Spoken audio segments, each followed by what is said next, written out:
The day I found out I was pregnant was also the day I discovered my husband already had a child with my best friend, and that they were planning to erase me from existence in exactly 7 days. Put yourself in my place. What would you do first? Leave me a comment, because everyone would make a different choice, and I genuinely want to hear yours. That day began with 2 tiny red lines. I was standing in the bathroom, still wearing my heels, about to head to the airport, my hand trembling as I held the pregnancy test under the dim yellow light of our Brooklyn Heights apartment. 2 lines. Clear even, not smudged. I stared until my eyes stung, and then tears just came out without warning. The first feeling wasn't fear or panic. It was something strangely warm rising from deep in my stomach, like something inside me had quietly latched on and demanded to exist. I leaned back against the cold brick wall, smiling like an idiot, wiping tears as I already imagined myself on a video call with Jackson from London that night, holding up the test to the camera. Surprise. He'd freeze for a second, then smile, then probably say something like, "We're going to be parents?" I had already written the whole script in my head, frame by frame, as if life would simply follow the timeline I had drafted. The watch on my wrist buzzed softly, reminding me it was time to leave for the airport. I was flying to London today to give the biggest keynote of my career. I carefully placed the pregnancy test on a piece of tissue, took a deep breath, fixed my mascara, tucked my smile into my chest like a beautiful secret folded into a pocket, grabbed my suitcase, and called a cab to JFK.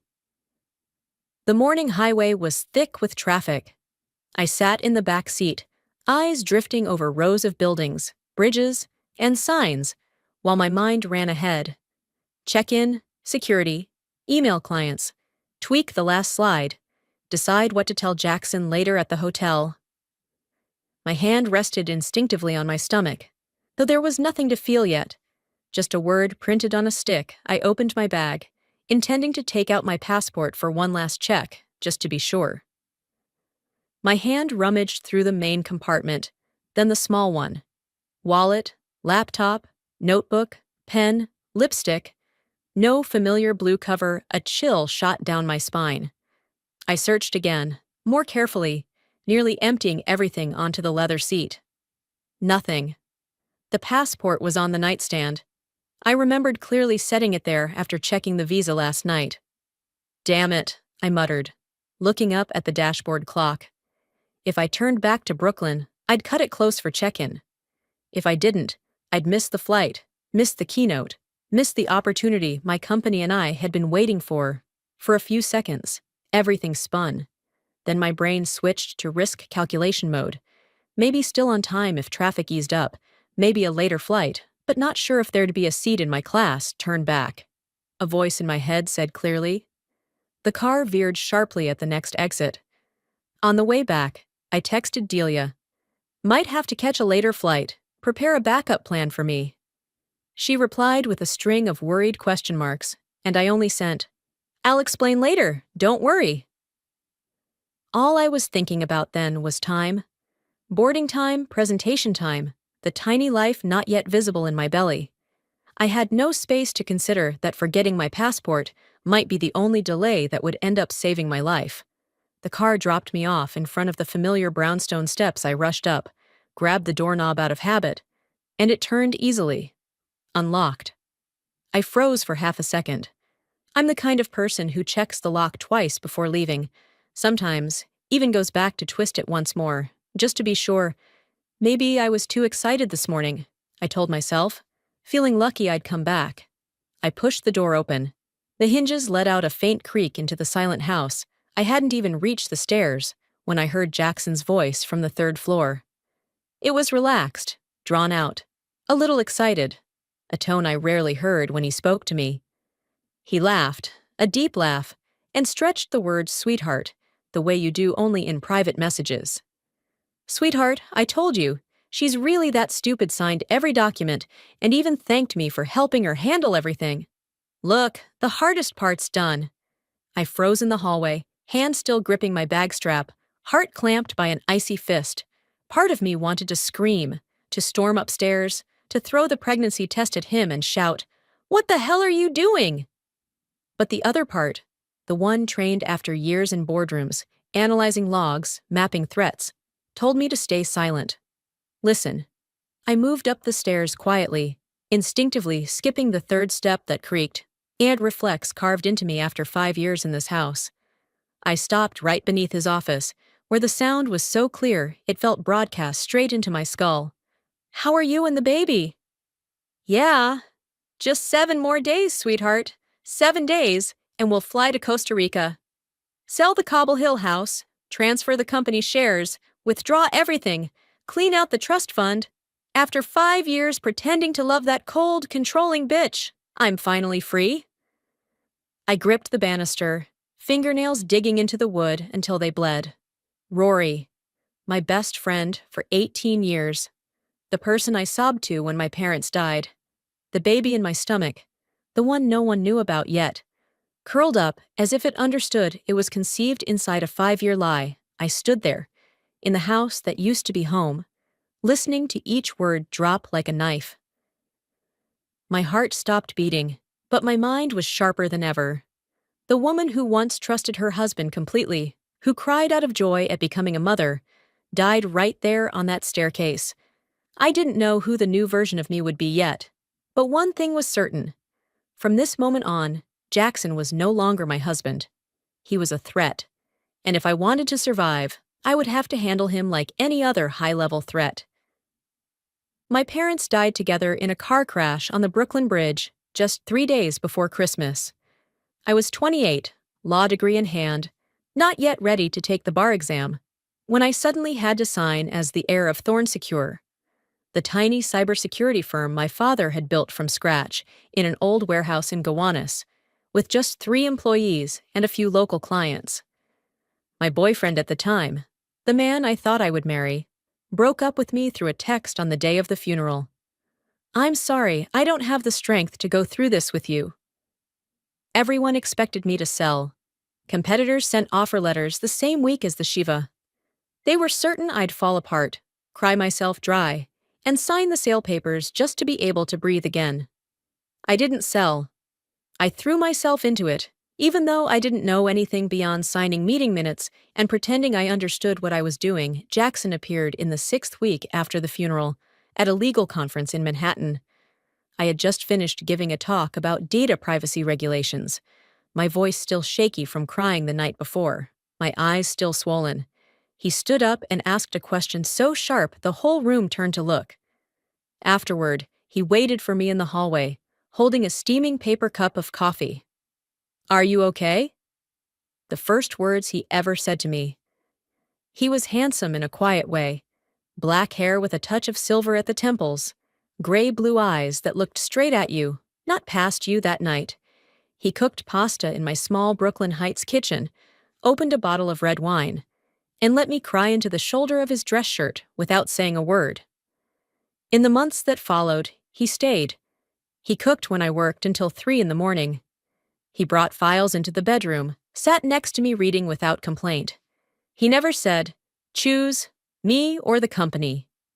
He only said, you can do this. I believe in you. He listened when I talked about meetings, clients, the hollow space my father had left behind. He asked the right questions, didn't flatter much, but his small gestures made me feel less alone. Sweeping the roof after a storm, calling the plumber, sitting with me on a Sunday afternoon to go through tax notices I didn't understand. One evening at Finger Lakes, on a rough wooden bridge glowing in golden sunset, he knelt down and asked me to marry him, and I, exhausted but finally feeling seen after months of grief, said yes, without thinking. The wedding came quickly after that, small, warm, held in my mother's garden in Cobble Hill, just family and a few close friends, and Jackson cried when he saw me walking down a makeshift aisle between rows of white chairs, a moment that made my heart explode with happiness and relief. I backed away from the staircase with the same caution I'd used to approach it, each step so light it felt like I was slipping out of my own body. I avoided the floorboard near the coat closet, sidestepped the familiar creak by the wooden panel next to the front door. No sound. No trace I moved through my own house like a shadow until my hand found the lock and eased the door open just enough to slip outside. The door clicked shut behind me with a soft tack. I walked toward the car in measured steps, even though every nerve in my body screamed for me to run. When I put the key in, my hand shook so badly I had to try twice before the door opened. Sitting behind the wheel, I stayed still for what felt like minutes, staring at the brownstone through the windshield. The house I once called home now looked like the scene of a crime. I started the engine and pulled away from the curb at a normal speed, even though my heart urged me to floor it. My hands gripped the steering wheel so tightly they hurt, but the pain kept me calm. Jackson believed I was at the airport. He believed I was about to check in, clear security, and board my flight to London. That misunderstanding was my only advantage, and I had to protect it at all costs. I couldn't go home. Couldn't call him. Couldn't make a single move that would reveal his carefully planned timeline had just fallen apart. Because I forgot my passport. I drove aimlessly through Brooklyn for a few minutes, just trying to escape the truth that had slammed into my face like a sentence. The phone screen stayed blank. No calls from Jackson. Of course not. In his mind, I was already out of the country. 10 minutes later, I pulled into the parking lot of a cafe in Park Slope, 3 neighborhoods away from Brooklyn Heights, somewhere Jackson would never think to look. My phone sat in the cup holder. I picked it up, the screen blurring as tears finally came. Not sadness rage, hot and raw, burning behind my eyes. After the wedding came months of struggle, estate taxes, contractors, lease renewals, sorting papers, counting every number in the books I barely understood.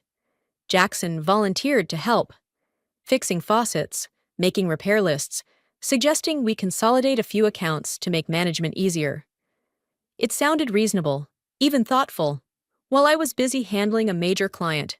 So when he handed me a stack of authorization papers, explaining them quickly and gently, I countersigned without reading the fine print. I trusted him too much, was too tired, too busy, and only thinking about keeping the company, keeping the house, keeping what my parents had left, never realizing that together we had just handed someone else the keys to a legacy whose locks I hadn't even learned to understand. I had built my entire life with that man.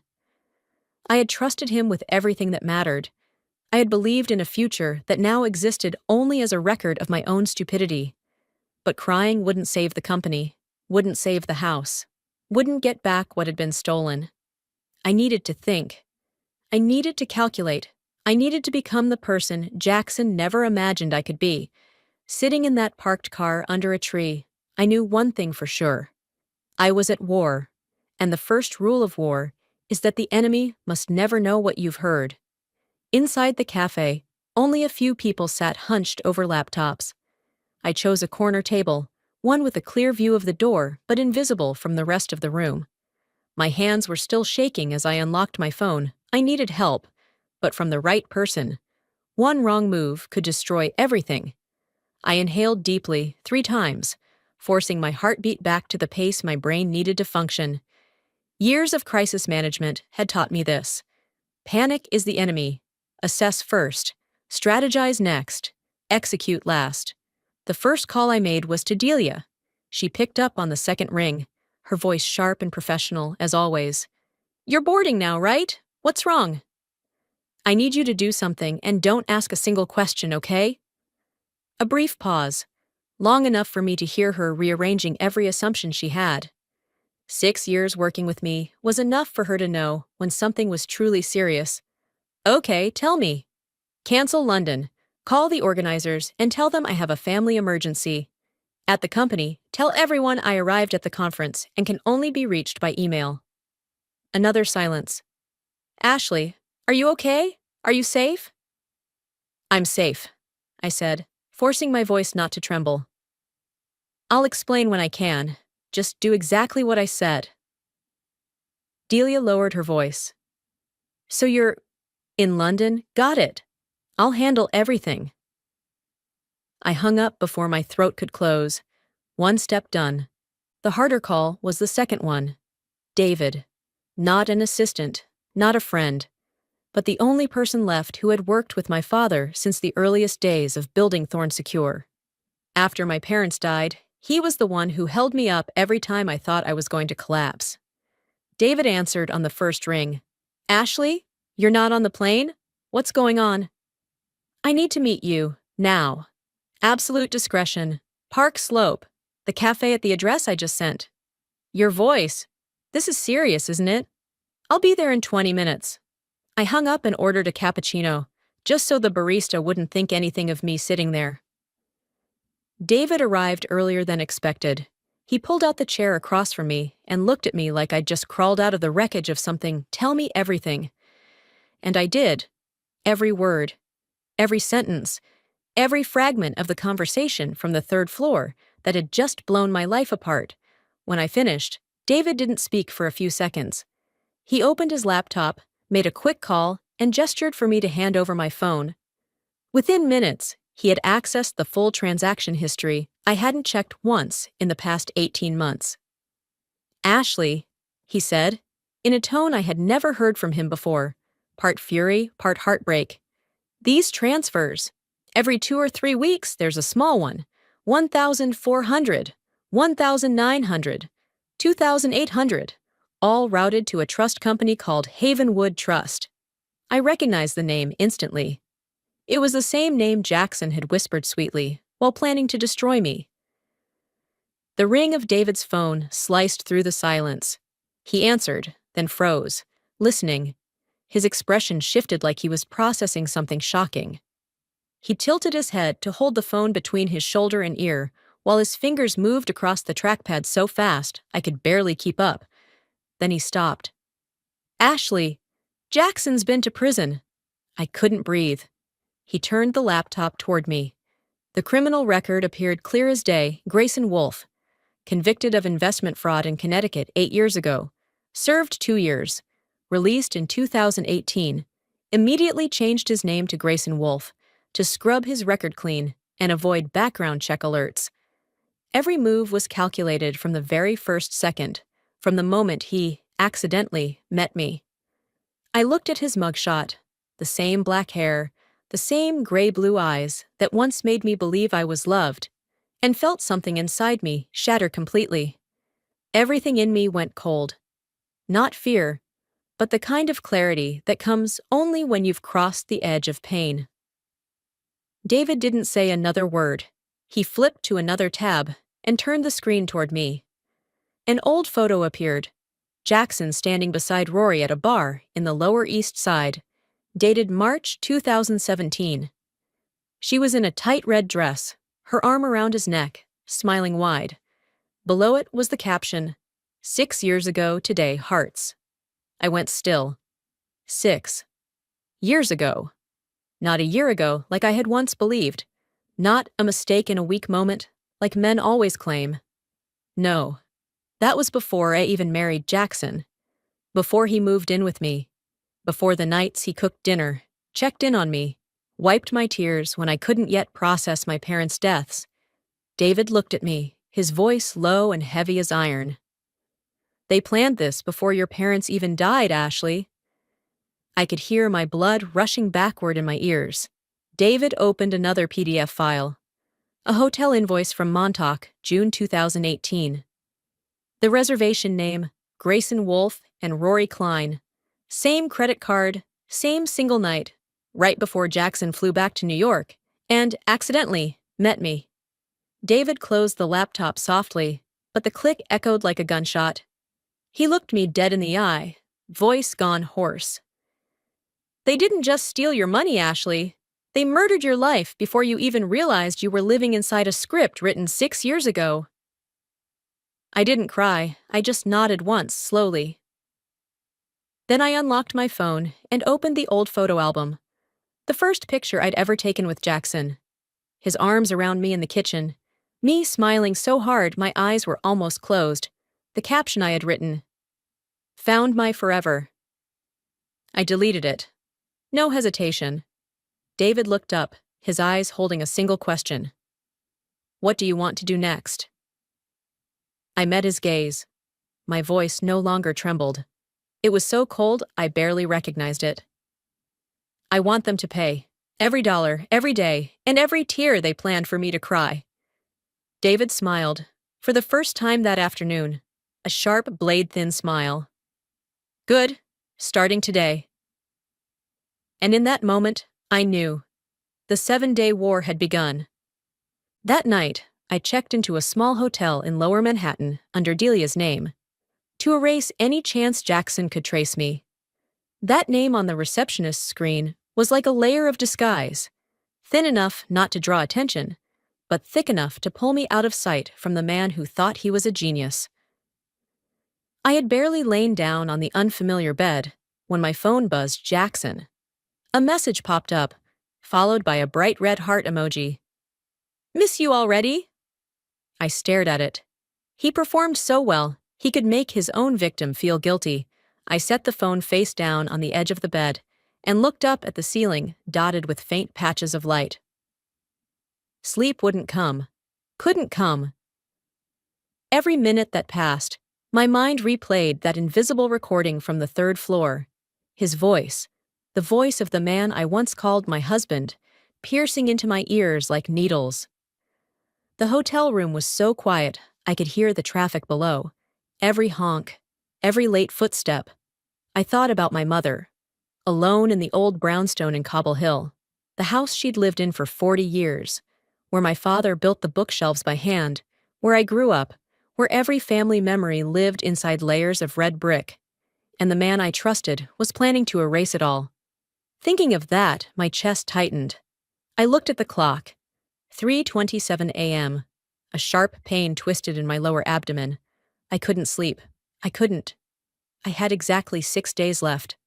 I tried to ignore the pain, tried to coax myself into rest. Tomorrow, the war would still be waiting for me. Morning came gray, light seeping through the hotel's heavy curtains. I sat up under the weight pressing down on my shoulders, like someone had laid a block of concrete on my chest. I showered quickly, changed into dark clothes, tied my hair back neatly, and left before the hotel restaurant even opened. I drove home in silence. The stretch from the bridge to my familiar street had never felt so long.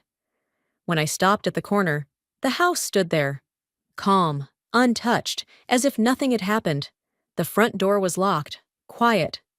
I waited until Jackson was gone. Then I went in. The smell of his detergent still lingered on a shirt somewhere, the faint trace of morning coffee. It all made my skin crawl. I went straight up to the 3rd floor, Jackson's office. On his desk were a few folders he assumed I'd never touch, because for the past 5 years, I never questioned anything. Never read the fine print of our finances. I had let him help. That, it turned out, was the first trap. I took a deep breath, sat at his desk, and began turning every page. My signature was everywhere. On documents I didn't remember signing. On papers Jackson had handed me when I was busy, tired, or just home from meetings. A thicker sheet slipped out from one of the folders. The corner was marked with a yellow highlight, Power of Attorney. I saw my signature right beneath it. Clear, strong, unquestioning. "Myself," I whispered, feeling like I'd been punched in the gut. I signed my own life away to him. I took out my phone, photographing every document, every word, every seal, not missing a single page. I sent the entire set to David through an encrypted folder. Once done, I set my phone down and buried my head in my hands. For the first time in 2 days, I blamed myself, whispering to the 4 walls that had once been my home. I opened the door, I let the wolf in, I handed him the keys to everything, and even thanked him for it. I pressed my forehead against the cold floor, inhaled deeply. Then I stood, placed the folders back exactly where they had been, not shifting a single millimeter. The smell of old paper, printer ink, and the wood of Jackson's desk blended into something so familiar, it made me sick. Every page in front of me was a wound I had carved myself, a record of blind trust. A crack Jackson had widened, with a perfectly planned deception. And now, I was no longer the woman who had signed those papers.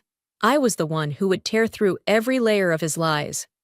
One by one, The next morning, I went to Martin Hale's office on the 42nd floor of a glass tower by the East River. Everything inside gleaming, covered in expensive art, the kind of place that makes you feel safe the moment you step in. Martin met me in a private conference room. No assistant, no coffee, no small talk.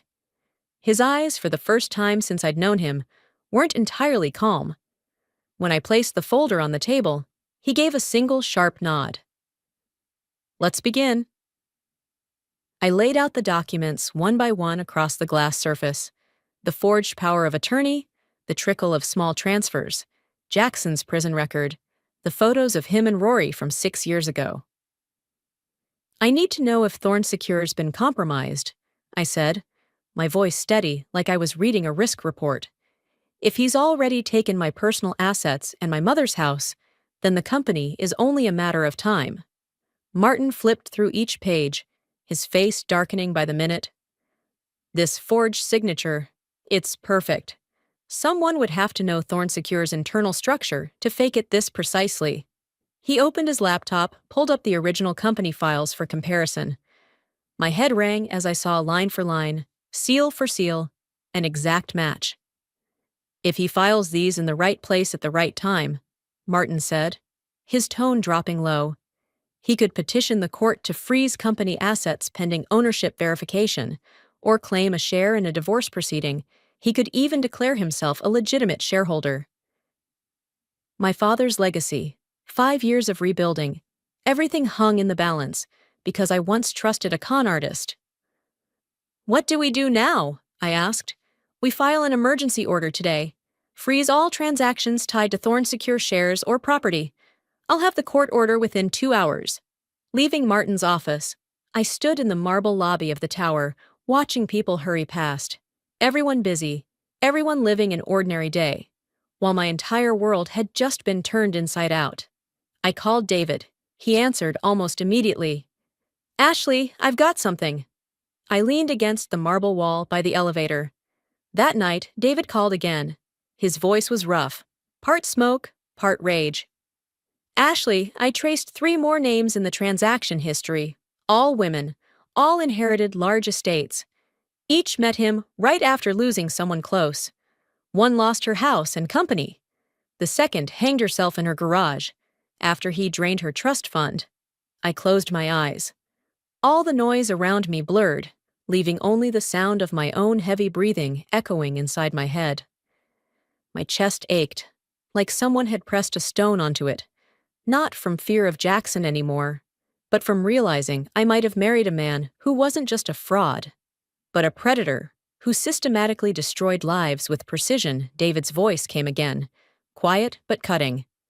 "Do you understand now, Ashley? This isn't betrayal or greed. This is a hunter. And you were just the next name on his list." I hung up, clenched my keys in my hand, and walked out of the building. Day 2. The war had shifted from boardrooms to the law, and I, the one who once trusted him most, was now the last person he should ever have crossed. That night, the phone vibrated on the glass table of the hotel room. I took a long breath, pushed my hair behind my ear as if he could see me, and answered. "Hey, babe." Jackson's voice came through, warm, a little husky, the kind of tone that once sounded comforting after a long day. "Where are you now? Still in your hotel room?" I smiled into the emptiness, my voice perfectly sweet, the way a wife sounds when she misses her husband. "Yeah, just got back to my room. The keynote went on forever. 3 hours on quantum encryption." He chuckled softly, that laugh that used to melt me. Now it just sounded rehearsed, fake enough to make my skin crawl. "That's so you," he said. "Always the hard-working one. Did you eat yet? Don't skip dinner like you always do."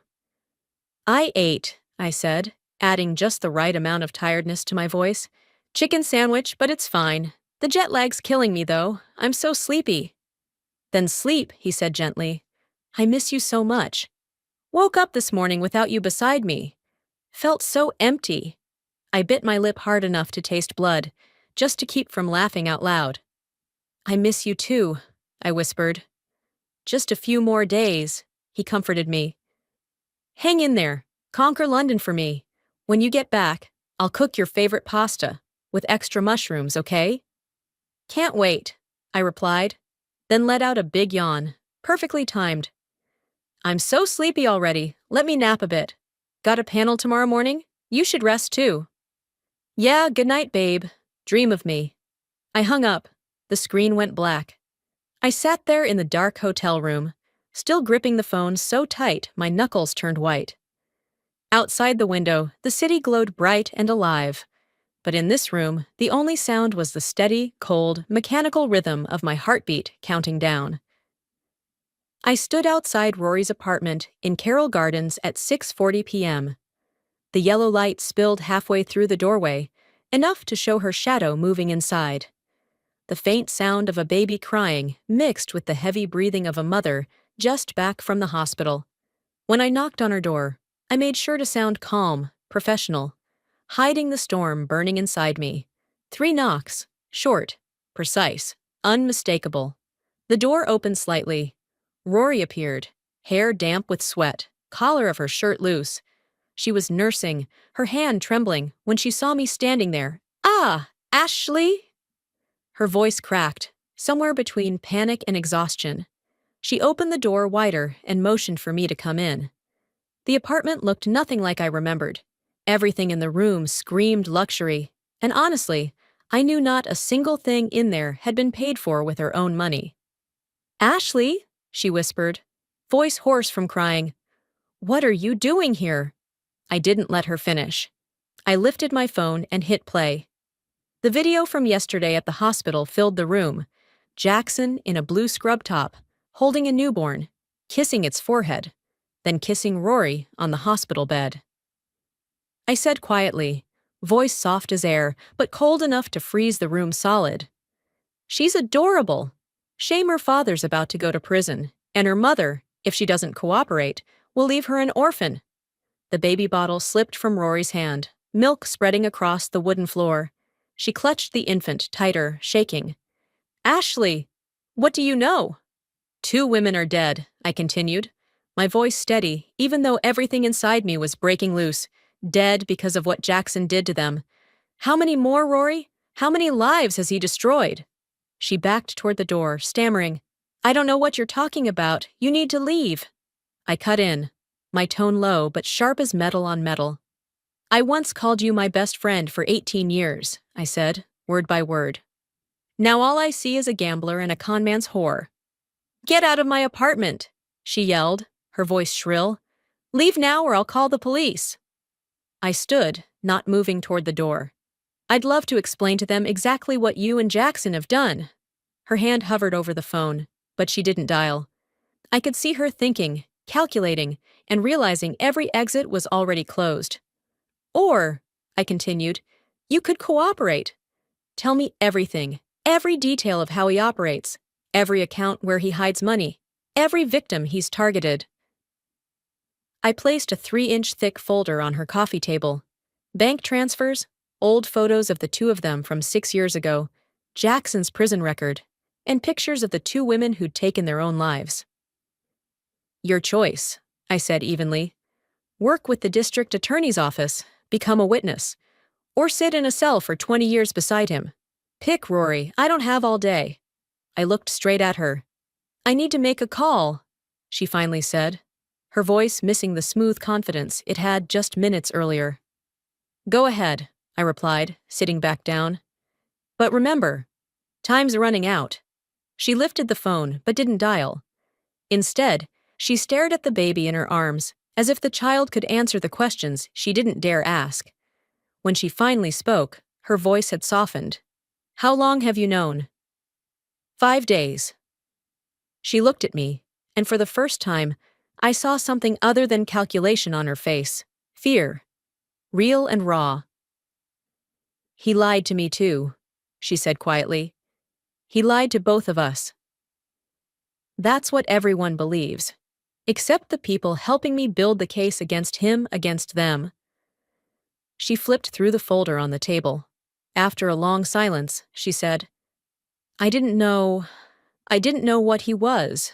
I just thought it was about money. I crouched down, looking straight into her eyes. "You chose to sleep with my husband, have his child, and help him steal the house my parents left me." Rory looked up, face pale, tears and snot mixing together. I took one step closer, leaning down until she flinched. "You have two choices," I said, glancing at the baby asleep in her arms. "Think of that child right now. You're an accomplice. But if you turn on him first, you'll be a witness instead of another defendant." I stood, adjusted my jacket sleeves. At the door, I paused one last second, looking at the baby sleeping peacefully against her mother's chest. "She's got his eyes," I said softly. "Let's hope she won't have to pay for her parents' sins." Then I walked out, leaving behind the sound of the woman who used to be my best friend, sobbing until her voice broke.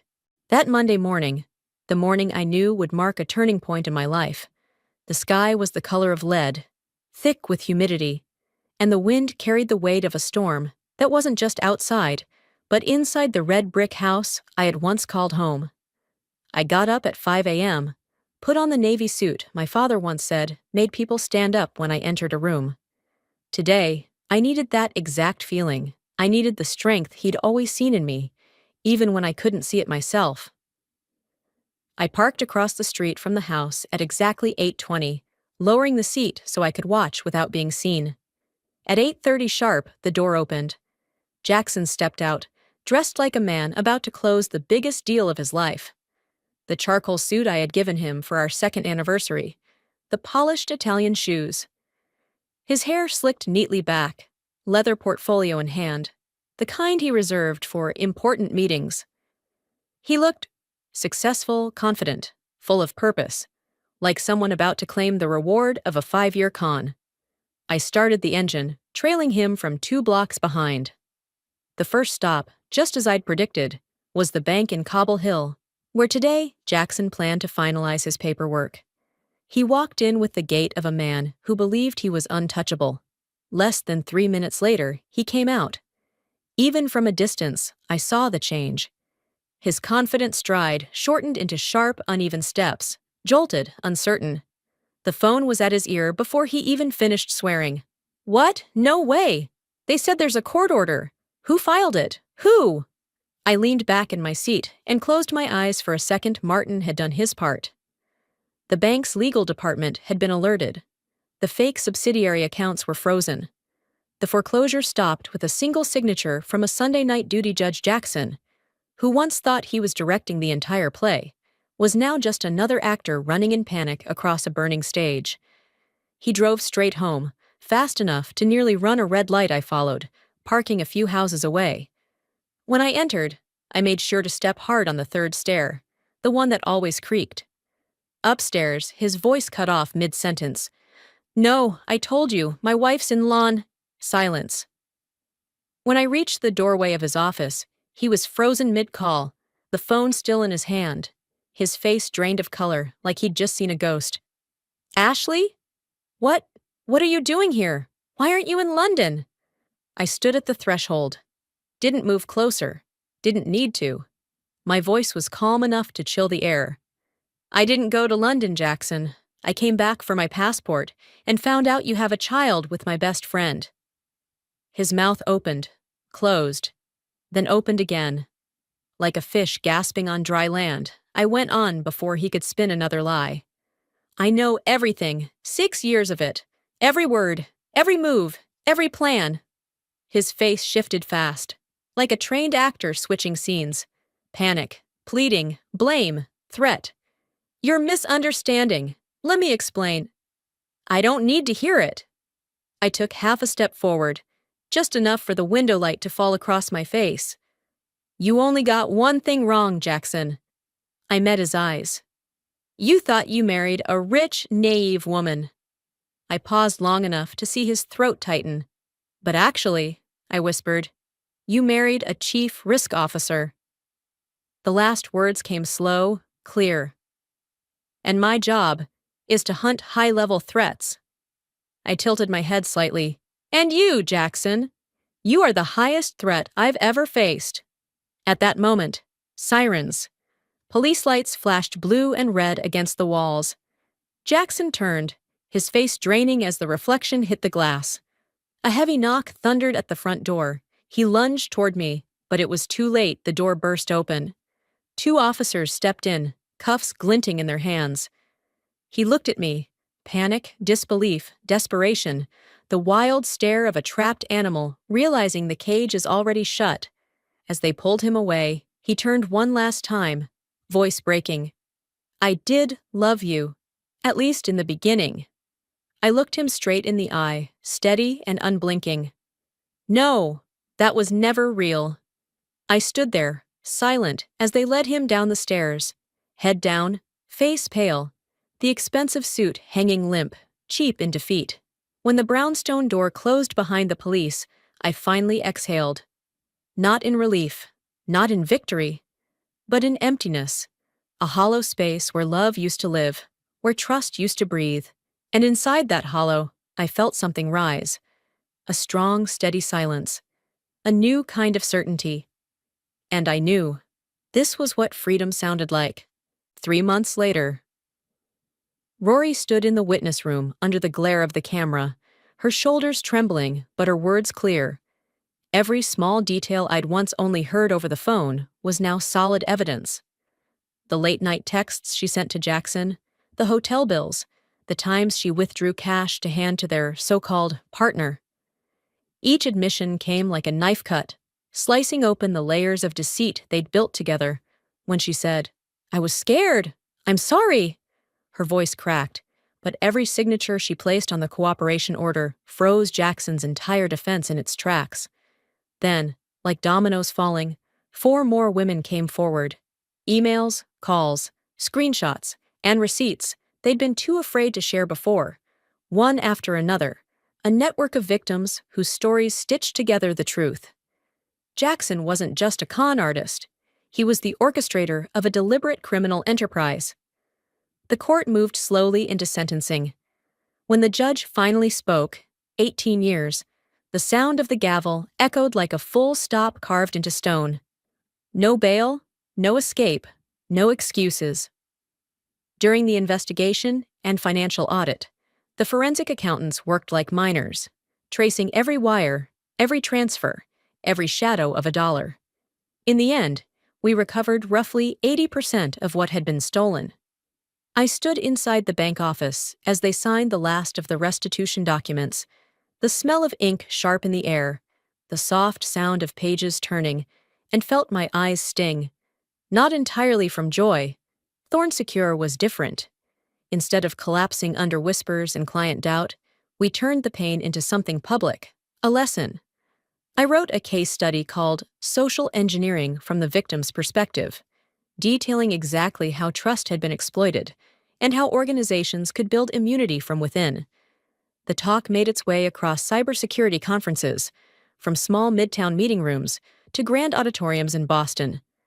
The woman who had once been attacked now stood in front of crowds, turning her own scars into armor. At home, healing didn't come quickly. I still slept less, checked emails at midnight, and sometimes startled at the sound of the doorbell. But there were small, steady steps forward.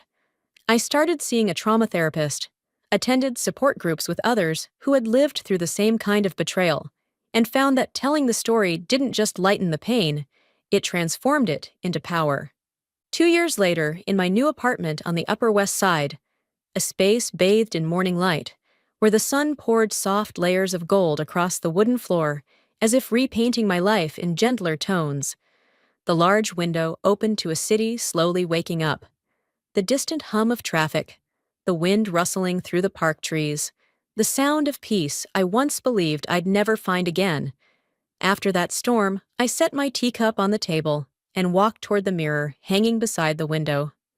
The old oak frame I'd found in a thrift shop, because I liked the idea of something cracked being used to begin again. The reflection staring back wasn't the same woman who had stood at the foot of the stairs that day, a woman trembling, gasping for breath, shattered by a whisper from the 3rd floor. There were no more swollen eyes from crying, no more fists clenched white with fear. There was only me, the version that survived, that stood back up, that learned how to name her pain without letting it consume her during that week of investigation. I lost the baby. Stress, adrenaline, sleepless nights, and the kind of collapse you can't explain to anyone. But I chose not to say it aloud, because that pain belonged to me alone, a grief whose weight only I could measure. The sunlight slid across the mirror, grazing my face, making me look like someone pieced together from shards that had been carefully smoothed over. My lips curved into the faintest smile, the kind that doesn't come from fleeting happiness, but from quiet acceptance. Today, there was no woman sobbing over two pink lines, no one standing in a hallway, listening to her heart crack into pieces. Only a woman who had learned to dress her own wounds, to stand, to move forward. A woman who knew exactly what her worth was, and would never, ever let anyone take it from her again. I closed my eyes for a moment, letting the sunlight press against my eyelids like a soft touch of healing somewhere below. A bus screeched, a short horn sounded, then faded, and I realized the world was still moving on. Calm, unhurried. I opened my eyes, feeling lighter, as if the weight of the last 2 years had been set down somewhere behind me. I smiled. A smile for the version of me from 2 years ago.